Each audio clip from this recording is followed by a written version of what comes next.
Uma entrega a domicílio me fez perceber que no mundo existem muitos mistérios que o homem ainda não descobriu, ou que descobriu e encontrou uma maneira de mantê-los em segredo. Seja qual for a razão, até hoje não tive coragem de contar nada a ninguém, pelo medo de que pensassem que eu estava enlouquecendo ou que perdi a cabeça. Isso aconteceu enquanto eu trabalhava como entregador em um restaurante de comida japonesa. Me dava bem com todos, especialmente com minha chefe, que me dava boa parte da gorjeta no final do dia. A gente tinha um lance acontecendo entre a gente. Às vezes éramos os últimos a ficar no restaurante, em outras íamos embora cedo, e ela usava a desculpa de que ia me dar uma carona só porque era no caminho e gostava de dirigir. Nunca soube se alguns colegas perceberam isso, e por medo de serem demitidos não diziam nada, mas não me importava. Ela era muito bonita e alegrava minhas noites só de vê-la. Apesar de tudo isso, uma noite pôs fim não só a esse romance, mas ao meu trabalho nesse restaurante. Me atribuíram um pedido como qualquer outro. Me deram um papel com o endereço e o nome de quem o fez.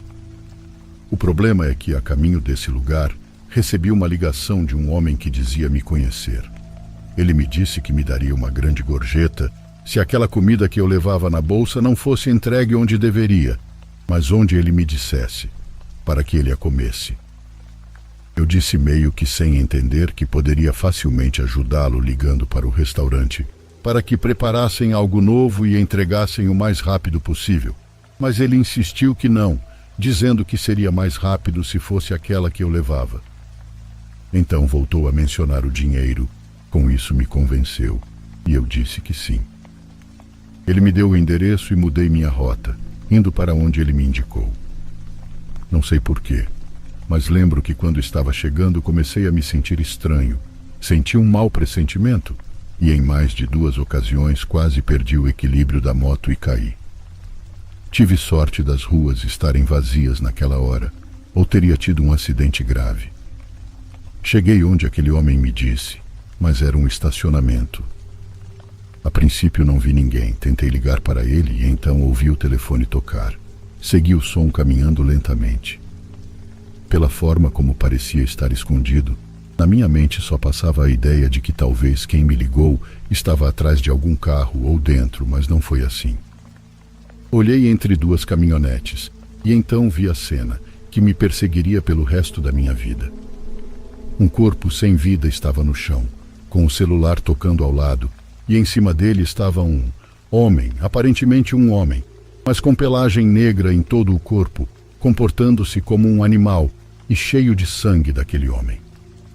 Fiquei congelado e, sem perceber, soltei um suspiro abafado que ele conseguiu ouvir. Aquele homem levantou a cabeça e me olhou com aqueles olhos selvagens, sem vida, como se não sentisse emoções. Não parecia um homem disfarçado, era algo mais, uma espécie de chupa-cabra ou alguma criatura das lendas. Recuperando o controle do meu corpo, recuei lentamente, tentando não fazer barulho apesar dele já ter me visto. Aquela coisa rosnou, mas não se moveu da posição sobre o corpo. Dei meia volta e me dirigi à minha moto, tentando não entrar em pânico. O motor ligou e imediatamente acelerei, afastando-me daquele estacionamento com o coração batendo a 1000 por hora. Enquanto voltava ao restaurante, tentei me acalmar e pensar no que deveria fazer. Não podia voltar lá como se nada tivesse acontecido. Tinha que contar a alguém, mas a quem? A polícia? A minha chefe? Quem acreditaria em mim? Decidi que o melhor era falar com minha chefe.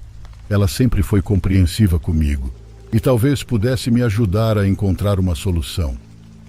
Quando cheguei ao restaurante, ela já estava fechando. Sua expressão se tornou preocupada ao me ver tão alterado.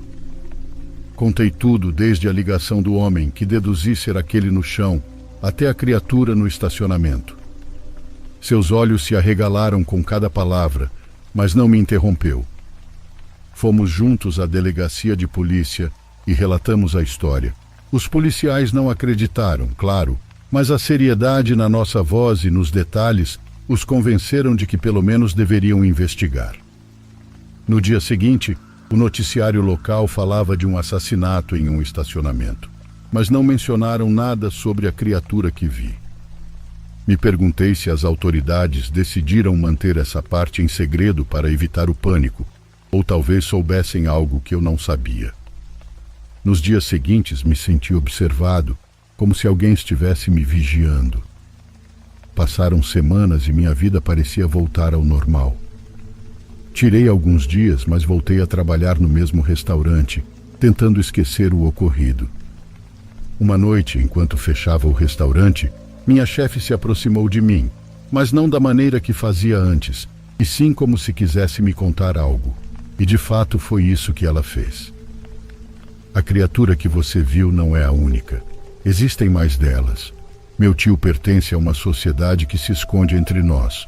Alguns podem ser tranquilos, mas há outros, como aquele, que podem ser muito perigosos. Você não pode dizer nada do que viu, pois pode estar em grande perigo ao querer tornar isso público. Fiquei travado, sem conseguir processar o que ela estava dizendo. Não sabia o que fazer ou dizer.